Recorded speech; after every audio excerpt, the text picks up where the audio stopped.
Morning, Roy. 11th of December, Rabbi Levitt, Pele, Yoetz. I just got a phone call from Alan. He's trying to get in. Oy vey, again? Yeah, tell him. I'll send him another email. Is anybody having any difficulty otherwise getting in? Nope. No, I haven't. Okay, I don't know why all of a sudden Alan is having trouble. I don't know. Okay.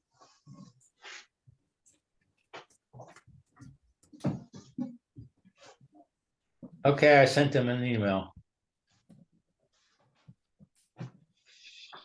Okay.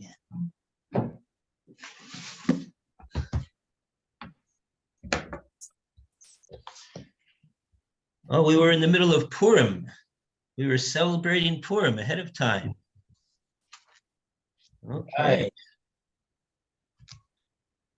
So,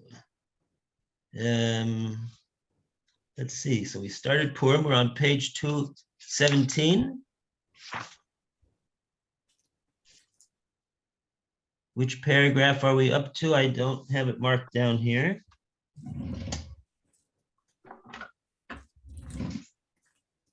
I know we started it.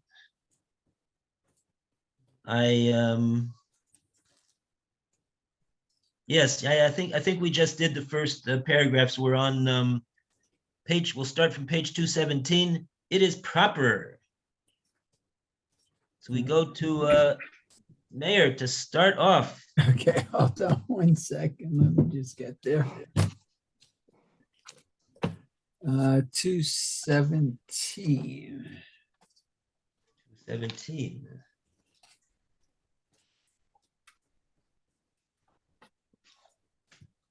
Yes. Okay, got it. Got it. My mic is on. Good. Okay. It is proper to be careful to fulfill the mitzvah of feasting and rejoicing by eating the major part of the meal while it is still day. This is not like the practice of some people who eat the major part of the meal at night. A person should slightly increase the amount that he drinks more than he is accustomed, to the degree he will be uplifted in spirits, joyous, and of good heart. The joy of a mitzvah and not the joy of levity, as is the habit of rowdy men who drink wine excessively until they lose their mind and do things that should not be done, speak prohibited language of all different kinds, lose the mitzvah of mincha, the Torah obligation of grace after meals, and the Arvit prayer. They say that they do it for the sake of the mitzvah, but it is a sin in their hands. God did not command us to violate his mitzvot.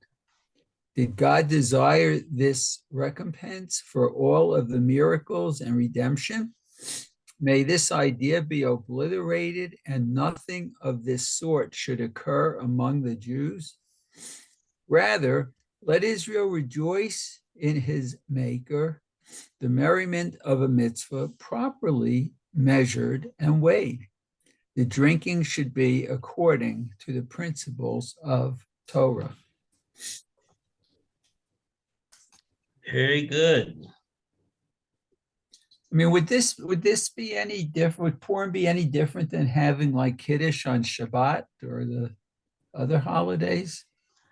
Well, here we have a special mitzvah on Purim to drink. So, I mean, and even, you know, the what it says in the Gemara, Ad lo yoda me Baruch Mordechai or Haman. So people really get into that mitzvah, and they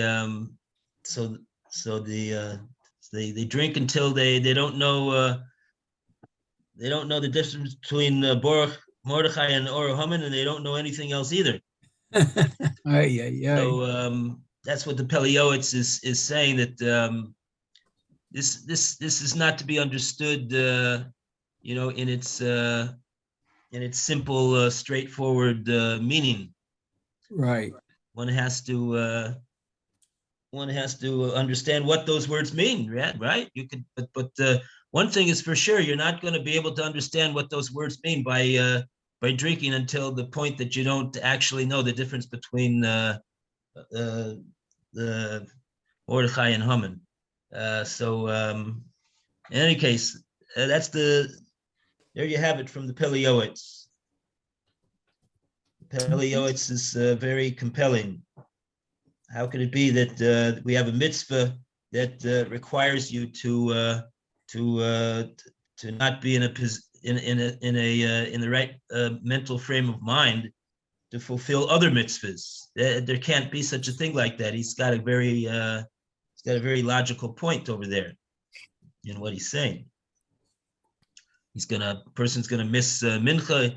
He's not gonna be able to daven mincha properly because he doesn't have his das, and he's not gonna be able to bench on the Suda properly, and he's not gonna be able to daven Mariv properly. How could there be a mitzvah on Purim that requires you to drink so much that you won't be able to do the other mitzvahs that you're required to do? That doesn't make any sense. Obviously, that's not what the mitzvah is all about. Mm-hmm. Very good proof. Okay. Oh, Alan. Maybe I should tell him that that Louis been gracious enough to send him another email. Oh, the call is being transmitted to the voicemail.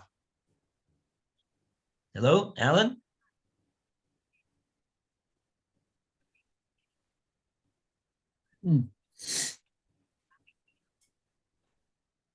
Yes, Alan, Louis sent you an email, a link, so you could just click over there and come in.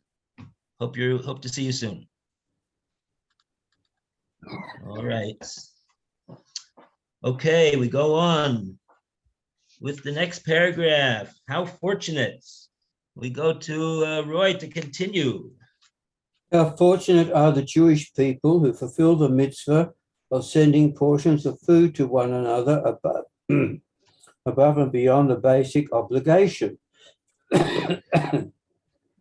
However, how good would it be to send these portions to someone that would be truly honored by the gesture, such as by a person of greater stature to one of a lesser degree, or to someone that he is upset with, in order to gladden the hearts of misfortunate people, to give life to the hearts of despondent individuals, and to increase love, fraternity, peace, and companionship.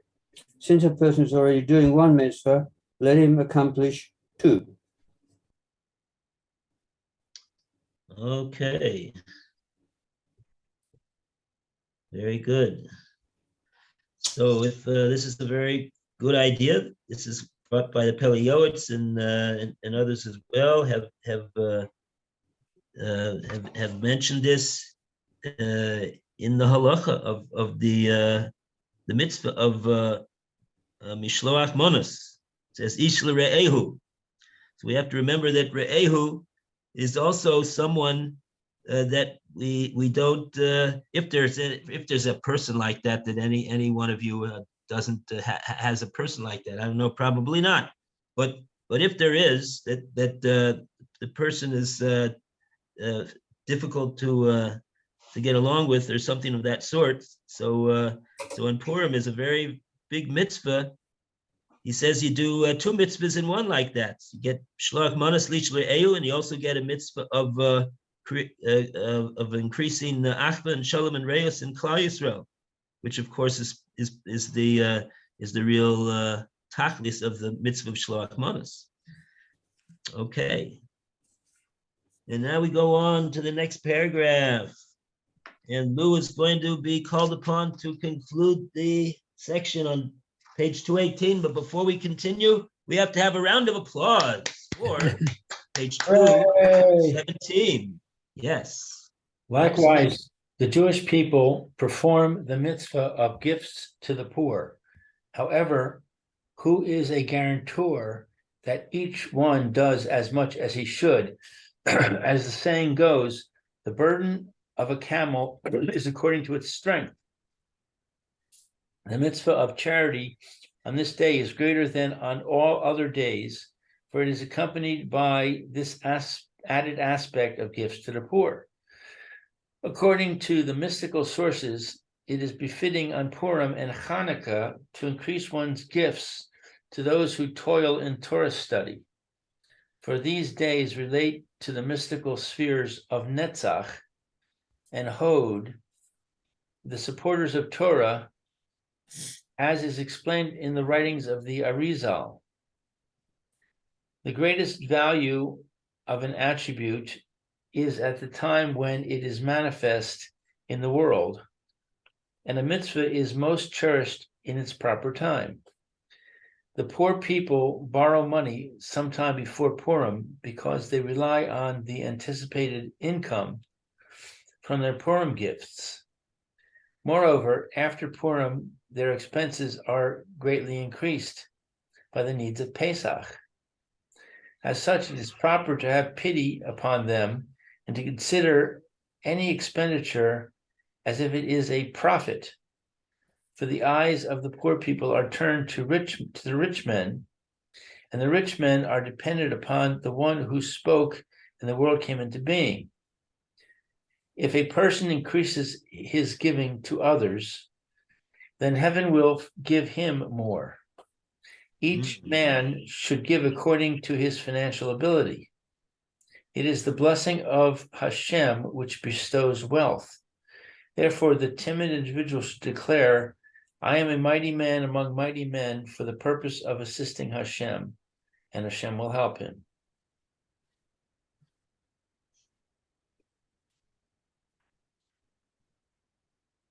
Very interesting. I used to wonder, it's an interesting idea that here we have in Eretz Yisrael, and of course in America as well, is no less, and I get all over the world, that we find that there's a great drive from the yeshiva world to go out and seek donations for the yeshivas, I always wondered what's the source for that really, because I was understanding that the main mitzvah is for matanas levionim, for people that are that don't have any money. I guess you could say that everybody in the yeshiva doesn't have any money, but it's not exactly the same thing. And here the Pele Yoetz is saying, no, as a matter of fact, there's a special emphasis on giving money for Torah on Purim. So this is, I guess, this is a very interesting source over here. It says, "Roy laharbos b'tzedakah im amele Torah."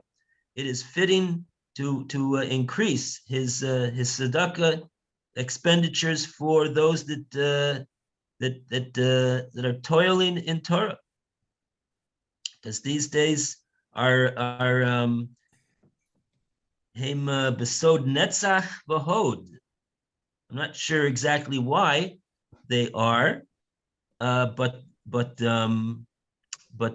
we know that netzach in the sphere is corresponds to Moshe Rabbeinu, and we know Moshe Rabbeinu is the one that. Oh, here comes Alan! I just saw him coming in. All right. That blue rectangle that says admits,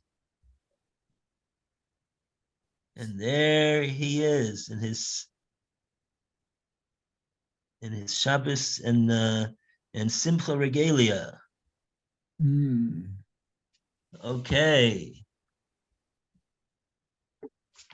Alan, are you with us? Come in Alan. You're muted, and we can't see you. Ah, Oh, there he comes. He's unmuted himself, mm. and now we see him. Good morning, Okay. Alan. Good morning. And wow, Alan, you're in Hawaii. How do you say it? Hawaii or Hawaii? Hawaii. Thank you very much. You're welcome. Okay, that's a nice palm tree. Wow. Hmm. Or maybe California, maybe Los Angeles. Okay. Yes. Los Angeles in Purim. Wow. Well, it's been a long time. Okay, so that's what the Pele Yoetz says, according to the Arizal and the Kabbalah, that has references. Purim is, I believe he means like this. Purim is for Netzach, Moshe Rabbeinu, and Hanukkah is for Hod. Hod is Aaron Cohen. Torsh B'Ksav, Torsh B'Peh. And in any case, so we don't see that they make a big drive for Hanukkah, though. A little bit, perhaps. Not as much as Purim. But What page, excuse me, what page are we on? Oh, sorry, we're on page 218. Okay. We Pesach? just read the last paragraph for Purim. Oh, okay. And now we're going to go from Purim to Pesach. Wow. From Netzach to Hod. Netzach is the fourth Sphira, Moshe Rabbeinu. After the Avos, Avram Yitzchak Yaakov, then comes Moshe's 4 is Netzach, and then Hod is the 5th, is Aaron Cohen, and Hod comes from Hodah, and that's the mitzvah, Lahodos Lahalel, on Hanukkah. But here we're talking about Pesach. So let's go to Pesach. Without further ado, we call upon Alan to start off the reading for Pesach, please. Okay. Pesach is a very holy festival. If Hashem had not taken our forefathers out of Egypt, then we and our children would still be enslaved, a nation within a nation. Torah and mitzvahs would not have been given to us, and the name of Israel would never be mentioned. The Holy One, blessed be He. He wonderfully bestowed his kindness upon the Jewish people and showed them extra affection to the degree that our intellect cannot comprehend even one part in many millions.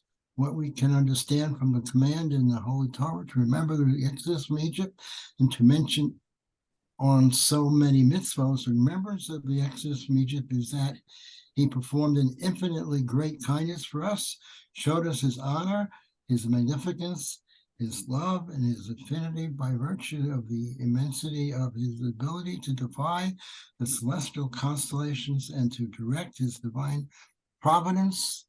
Hashem commanded us that it should be a remembrance between our eyes and a sign upon our arms, and he gave us Shabbat and the festivals upon which we recite in Kiddush a remembrance of the Exodus from Egypt.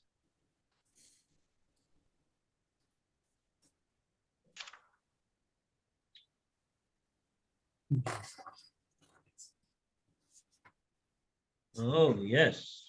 So many times we are called upon in the Torah to recall the Exodus from Egypt. So many mitzvahs are explained to be a zecher, Yetzias Mitzrayim.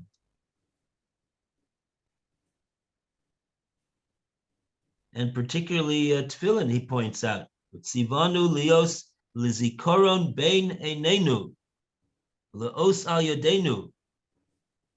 Should be a reminder that we see between our eyes. Even though we put it on the head, we don't put it between the eyes. The Gemara tells us, but the pasuk says bein einenu, to see. This is the eyes see. The eyes see. So this is what we have to see. before our eyes. See Yetzias Mitzrayim, to envision it and to relive it, and to try as much as we can to make it as though we went out of Mitzrayim ourselves. La'os al yadenu. It's a sign on our hand, on our arm, that we put on our arm, and tremendous mitzvah of tefillin, bound up with the mitzvah of Yetzias Mitzrayim, Emunah in Hashem and His hashgacha and His Abba for Klal Yisrael. Okay. Oh, and like he says, all we always say in Kiddush. We say in Kiddush on Friday night, Zeichel Yetzias Mitzrayim. Yeah. This is very interesting. What do we mean when we say that we're recalling the fact that Hashem created the world in 6 days and they rested, and this is all Zeichel Yetzias Mitzrayim? But that didn't happen yet. It's a good question. What's the answer to that question? The basic answer is, that I understand, is that in fact that the Yetzias Mitzrayim is what is the relating back and the reminder that Hashem was the one who created the world. Because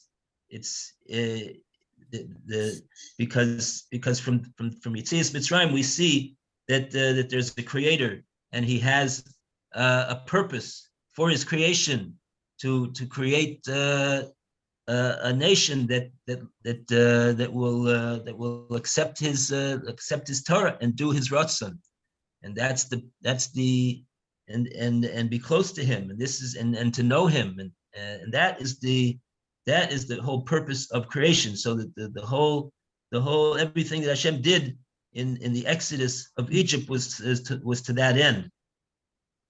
But it doesn't really fit into the language, because according to the language of the Kiddush, they were saying that the Brias Olam was Zeichel Yetzias Mitzrayim. So it's really the other way around. But okay, so you could think about that in your spare time today. It's a good thing to think about. Okay. That's what Rebbe Victor Miller used to say, by the way. So that's how he used to say, he's on his way to Manhattan to work, and he's on the subway, and he's got one hand in his pocket, holding onto his wallet to make sure that there's nobody that's going to take it from him. And with his other hand, he's holding on for dear life to the rope over there that he's standing on the subway, but he's thinking about the Makos, or he's thinking about what it was like for the Jews to be in the Midbar, or he's thinking about all sorts of stories that happened with Avram Avinu and Yitzchak Avinu and Yaakov Avinu and the Shvatim and Yosef. So this is the classic Rebbe Victor Miller. A person lives in this world, and he's working, and he's doing, and he has to do what all the goyim also do, but his head and his heart is connected to Hashem. This is what we learn. One of the things that we learned from Rebbe Victor Miller. That's all. Okay, that's the picture. Okay, and we go to the next paragraph. We're already turned the page again to page 219, and a round of applause, or if you want a square of applause, however you want to do it. For page 218. Uh-huh. And now we call upon, we go back to the rotation. We have the second round. So we start with our Cohen, Mayor. The primary purpose. The primary purpose of remembering the Exodus from Egypt every day and the mitzvah of tefillin is that a living person should take these matters to heart in their depth and in their breadth. Consequently, the Jewish people should rejoice in its maker and come to fear and love this distinguished and awesome being, to cleave unto him and to serve him with a total heart. This is befitting once God has informed us of his love and affection for the Jewish people, the greatness of his ability, and the might of his providence. This is the reason our Maker commanded us on the night of Pesach to amplify and relate the story of the Exodus from Egypt. Whoever increases their telling of the Exodus from Egypt is praiseworthy, the God of Passover. This is, in addition to this supernal secrets, the building of the heavenly realms and the adding of power to the celestial hosts, as explicated in the language of the Holy Zohar, Parashat Bo, which inspires one's heart. It is proper to read it on the night of Pesach, achieved by relating the story of the Exodus.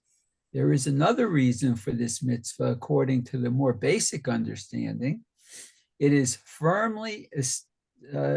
firmly establish in one's heart and the heart of his family members the love and fear of God. For this is the sum of man, Kohelet. The primary fulfillment of the mitzvah to tell the story of the Exodus is to inform the members of the household through the narrative of the Exodus from Egypt, how the Lord our God showed us his honor, his greatness, his love, his compassion, his ability, and his providence. And that therefore it is proper for us to serve him with a total heart and keep his mitzvot. Beautiful. Wow. What a powerful paragraph. Yeah. Wow. So what are we going to do? We have to wait for Art Scroll to come out with a elucidation of Zohar in Parshas Bo.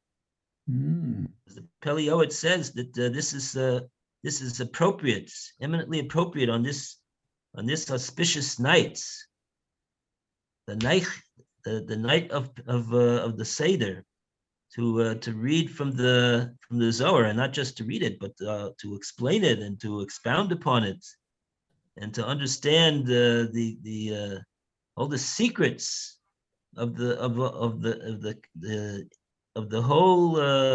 whole creation and the purpose of everything, coming out from the Zohar here, tied up with the night of the Seder and the Exodus of the Jewish people, that Hashem took Klal Yisrael out of Mitzrayim. Wow. Okay. And then he puts in two short lines. He puts the whole purpose of the nights. This is the Iker mitzvah sipur.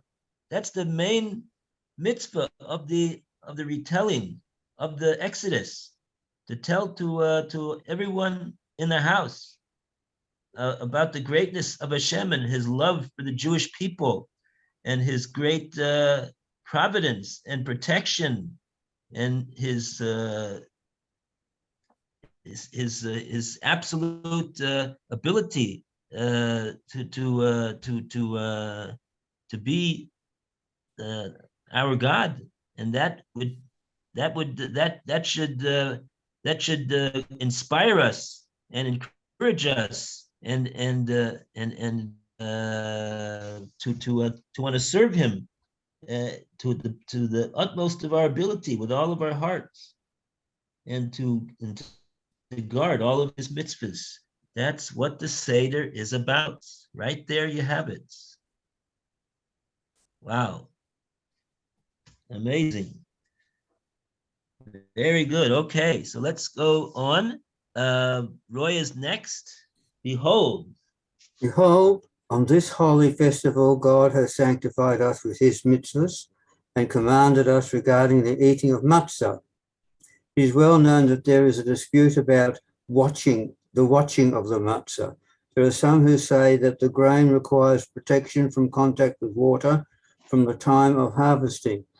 According to the opinion of the outstanding halachic decisors, Pri Chadash and Simon 453.4 and Biur Halacha and so on, if the grain from which the matzah is made is not protected from the time of harvest, the person does not satisfy his obligation by eating this matzah.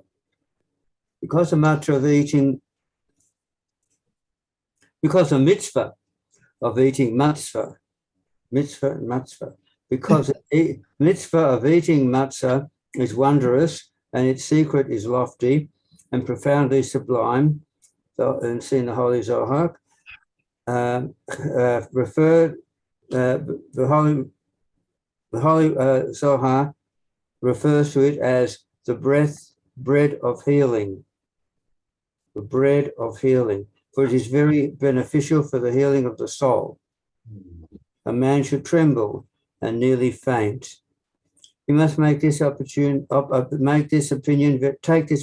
very seriously and not fail to use matzah made from wheat that is protected from the time of harvesting for the mitzvah of eating matzah on Pesach night. What is the benefit of all of a man's toil for Pesach if he will not satisfy the obligation of eating matzah? Even though there is an opinion that a person satisfied his obligations with matzah protected from contact with water from the time of kneading, it is proper to be cautious and satisfy the opinion of the outstanding halachic decisors. Okay, very good.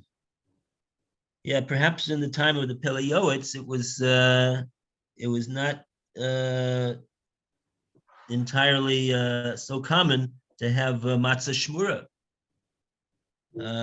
So he's making a big ASIC, making a big deal over here about to tell us how important it is to have matzah shmura for the night of the Seder, at least, if not for all the days of Pesach, but specifically for the night of the Seder, where there's a mitzvah deraisa to eat matzah, and like he's saying, all the special things that there are, the mechle da asvasa. It's the ultimate health food. If someone asks you if you eat health food, you say absolutely. On the night of the Seder, I eat matzah, and they'll say, "What? That's health food?" He says, "Yes, that is the most important health food that a Jew could possibly eat. He has to make sure that he eats, and it has to be the best type of right. If you go to the health store, you have to have this type and that brand and this one and that one, and it's not just so over here as well. No less. You have to have the best, most reliable, most kosher matzah that's been guarded. Matzah shmura means that it's been guarded from the time of the katsira. The katsira is the cutting off the wheat from the stalk.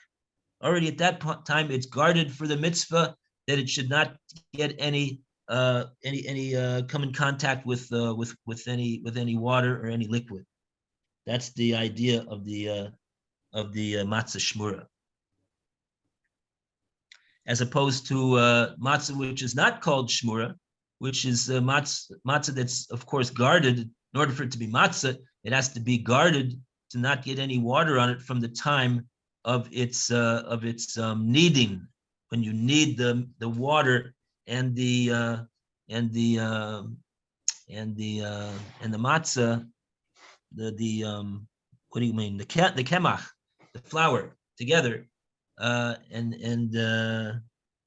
after you of course need water at that point, but after you made it into a dough and you bake it, so from that point on, it's not to come in contact with any water. Once it's fully baked, of course, we most of us hold that it can't become chametz after that. But of course, you know that there are people that don't even have water, that are very, very particular to not put anything on the matzah which has any liquid at all on it, even after it's been fully baked and you're eating it at the Suda. That's the minhag of gebrux, not the brucht. But that's another thing as well. Okay, but unless someone has a custom not to do that from their family, it's not really a halachic requirement unto itself. Okay. All right. And we have 7 minutes left, and we're gonna talk more about matzah, or no, something. Well, we'll see. Page 230, the sages, and a round of applause for page 229. Hooray for page 229. And we go to Lou to continue the reading on page 229, the sages, the top of the page. 229. 29? No, No, 220. Oh, 220, sorry. 20. The sages have already made an analogy for this. It can be compared to a person who was sick. 99 doctors come and say that a certain medicine will cure him, even though there is a preferred, better, and efficacious one.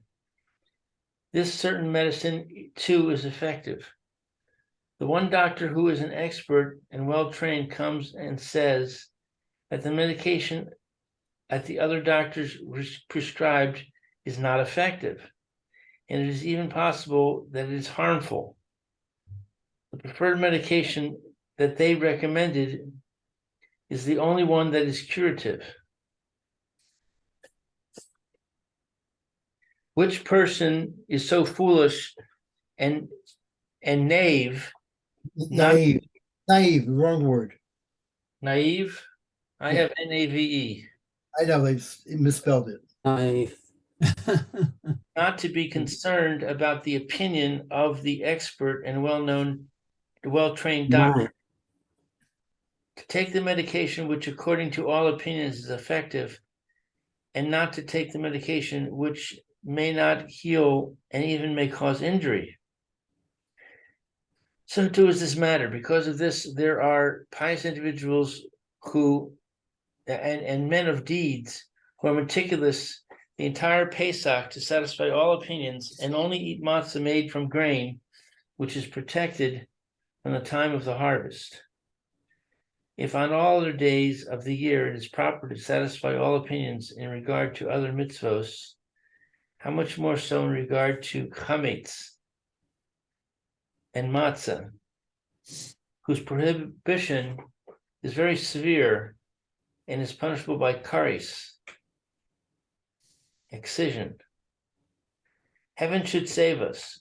A person who is meticulous in this matter receives tremendous benefit. It is written in the name of the Arizal that a person who is exceptionally careful on Pesach, according to all opinions, to avoid violating the prohibition of eating anything leavened, is regarded that he will not sin the entire year. For this reason alone, it is worthy for one to be exceedingly careful, for there is no reward greater than this. This is the reason that it is called the bread of healing, for it affixes in one's heart faith, fear, and love of God. it is proper and becoming for a person to give all the wealth of his home with love in order to fulfill this mitzvah.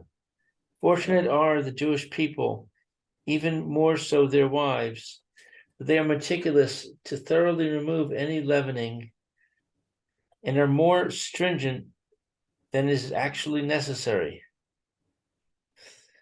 May the blessings of good come upon them. However, the primary carefulness is in regards to what a man puts into his mouth, that it should not contain any possibility, according to all opinions, of any leavened product or its admixture.